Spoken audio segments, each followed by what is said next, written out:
পাশ দিয়ে যেতে ফট করে নিয়ে চলে যাবে, ঠিক আছে? তুমি সামনে দিকে চলে এসো, ঘাড়ে ঘোরো না, একদম একদম কেউ দেখছে, হ্যাঁ সাপ করে নেবে, বেরিয়ে যাবে। এদিক দিয়ে বলে ভর্তি হয়ে গেছে।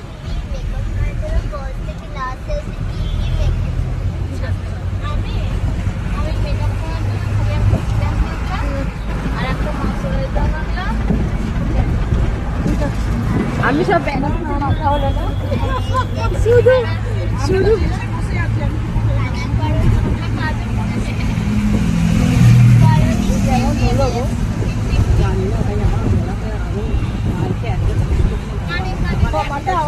খুব বেশি যাচ্ছিল, ইশারা করতে পিছিয়ে যাও, বুঝে যাও, বুঝে গেছি, বলা কমিয়ে দিয়েছি।